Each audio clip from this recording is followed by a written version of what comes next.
all day. Okay. It's the 17th of February, all day, according to the Mayor Pro Tem. So this is a special meeting to try to finish up this year's budget. So before we get started, I guess we'll start with some comments. And Councilman Fleming had to go out of town. He had an emergency, so that's why he's not with us this morning. Mayor Pro Tem, do you have any comments? Not now. Okay. The only comments that I have are I would like to just reiterate, 5 years ago, 6 years ago, whatever, I ran for city council, and I was delusional, to say the least, and I had all these big dreams, and I wanted to do things for the kids in the community. I wanted to help create community, and I wanted to, I was against raising taxes. I still feel the same way. I'm all for the kids. I'm still about creating community, and I'm against raising taxes. But sometimes you have to do things that you're not comfortable with, and I'm prepared to do something that I'm not comfortable with today. Tim, Scott? I guess the only thing I want to say is whatever the outcome is of what we do today, I don't want to lose sight of the fact that the reason we're still wrestling with this budget is because we have a request for additional personnel, and all of them in public safety. And I don't want to lose sight of that when we make a decision today. And I am committed to finding a way to fund all of those positions. And I believe if they weren't needed, they wouldn't have been asked for. And there is one time when I would say that it is imperative that we stretch our beliefs and our conservative beliefs or liberal beliefs or whatever kind you have to get the mission accomplished. We've got a serious crime issue, and we have a serious issue with the emergency medical services that we provide, and that we're rapidly running out of manpower to get those jobs accomplished. And if the ultimate decision is today to start that hiring process, start funding that process, I think we need to take it all the way, and we need to spend the rest of this year finding a way to get that done. So that next year, when we sit down at this table, we're not having the same arguments, and we're not making unhealthy financial decisions to get that accomplished. Councilwoman? Yeah, I think it's important that, like Tim said, they have asked for more personnel for a reason. I mean, I know that in those kinds of fields of work, when you're working those long hours and day in and day out, it creates a burnout, and that's where you lose personnel and you lose that knowledge. So I just think it's important that what we do reflects the fact that they've asked for those 6 police officers, 6 firefighters. That's important. It's important that we take care of the town. And if that's what they need to complete their jobs, then I think that's what we need to focus on. I just want to say one other thing before we go any further. This is something else that I think people need to take into consideration. This is something that I had to take in consideration as well. We're going into another budget, and I had somebody say, well, you just go ahead and make the cuts and you have to worry about it till next year. But we're already having a problem on the police department. We can't keep officers. We just can't keep them. They keep going to different jobs, and it takes a while to get them on board. And I don't think that really sends a good message to the new hires saying, well, we're going to hire 2 officers, but we don't got you locked in. We've got enough to get you for the year, but we can't promise you, but the council promised us. That's not a good sell. I think this reassures the police department as well as the fire department, who also need help, that they can reach out to people and say, hey, we've got this position locked in. The city's behind it, the council's behind it, and we want you to come and work for us and stay with us for a long time. So I think that definitely that we need to send a message with that. And with saying that, did you have anything else you wanted to add? was saying that I'm proposing a tax increase. Jim, did you want to just present what the tax increase was, the information on that? Oh, so what Bob had presented last time, which I think is where you're trying to go based off of, Eric has here, Stephanie actually got this put together. This would be what the tax increase would be. If you look at this sheet, for $100,000 assessed taxable value, this is hard to do this.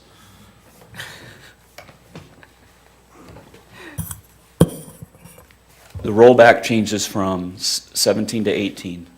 So just with the rollback change and the tax rate staying even, there was going to be a annual increase of about, do you have that one, Eric? Just because of the change in the rollback, there was going to be an annual increase in what a $100,000 home would pay for property taxes from the $886 to the $907. So about almost a $21 increase in property taxes on a $100,000 assessed home. This would effectively, to have a 2.5% increase, would effectively double that change in property taxes on that typical $100,000 assessed property. So it's about a $20 impact to a house that was assessed at $100,000 for what you're considering today.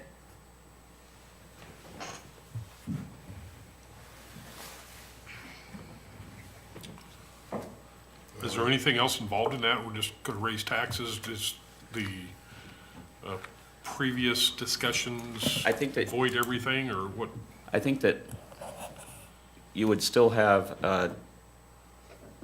the $20,000 impact to economic development to make that happen. You know, we talked a little bit about revenues. Eric was looking at maybe $5,000 in that neighborhood of net increased fees that could come in from the nuisance as an offset to that position. And we also talked about a change in the rental permit annual fee that would rate, effectively, you're looking at about a $10,000 annual impact there. That doesn't quite cover the $330,000, but it is within, it's within about $15,000 of covering it by that. Now, we can still apply, as we were talking about, some of the equipment changes. In fact, one of the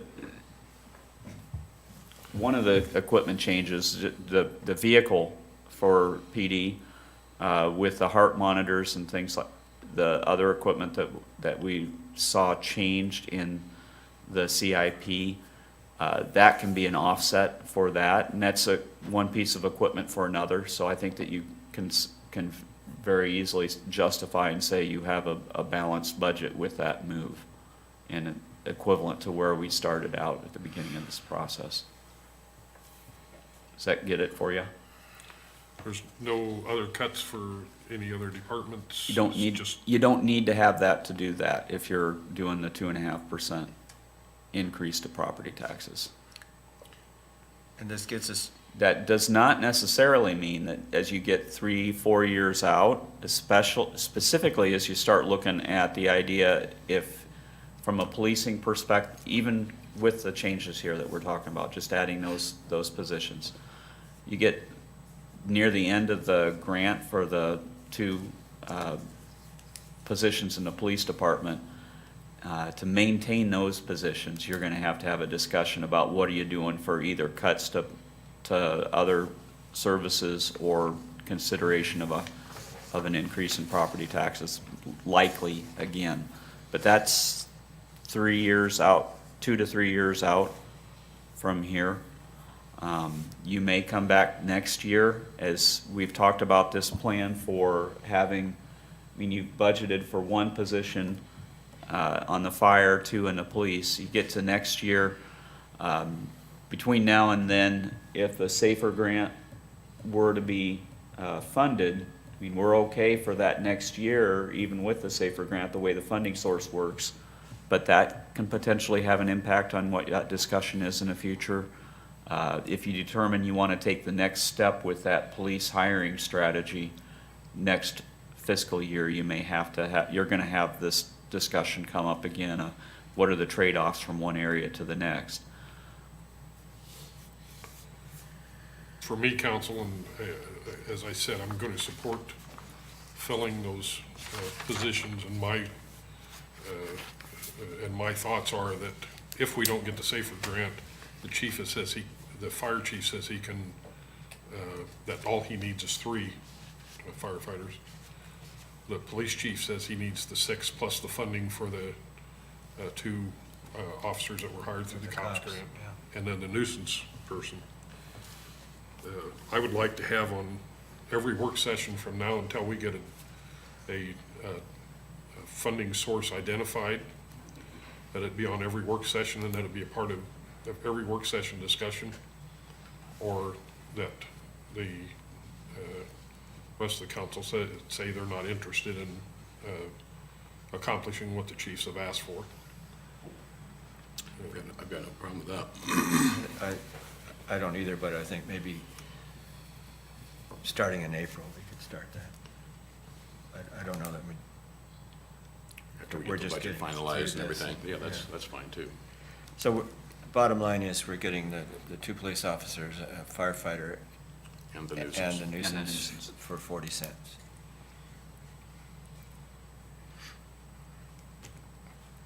Are we good? That was not my original intention, but since my plan didn't fly, I'm okay with this.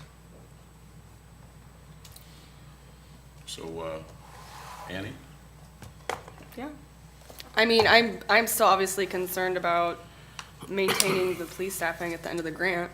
And I look at the, most recent sheet that we were given, and I just think that it should be something we should follow. Because it covers everything, including the COPS grant, the Yeah.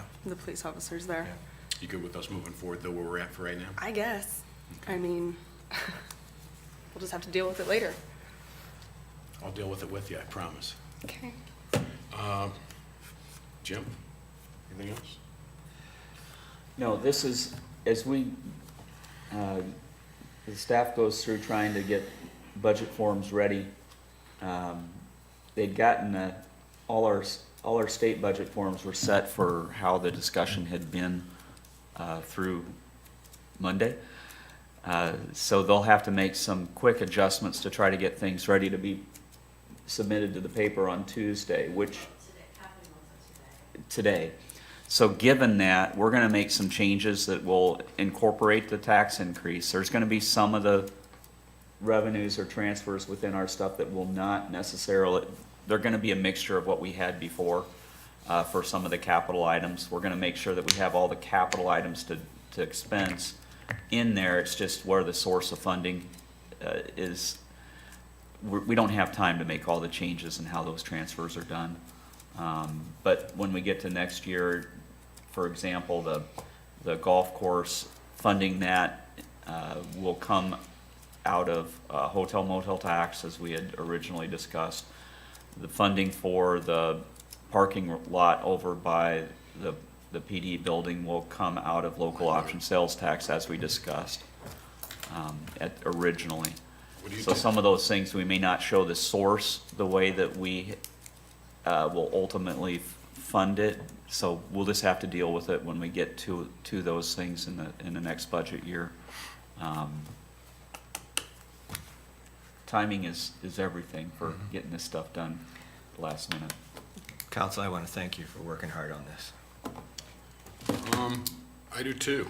And I know it seems to always go down to the last minute, and rightly so. These are tough decisions, and I don't think they should be made lightly. And I know it's tougher on the staff when it's like this, but again, that's why we've got really good staff. You guys are awesome, so appreciate that. But This is all for the better of Burlington. Again, I just want to say this before we close out, that Burlington is more than just cut numbers. You know, I know people are going to say, well, we're looking at these numbers, but it's, you know, and you can make cuts here, but you start to tear away at the fiber, the fabric that really makes a community a community. You start tearing away at other things, and you're saying that you want to hire more policemen. You take away pools and things like that. We won't be able to make enough money to buy policemen in this town. So I think we've got a nice fair mix this year, and Burlington still is a great place to live, work, and play. Anything else before we close out? I too want to thank the staff and Jim. Thank you. Thanks, folks. Okay, I'm sure we'll be hearing from some of you. Thank you.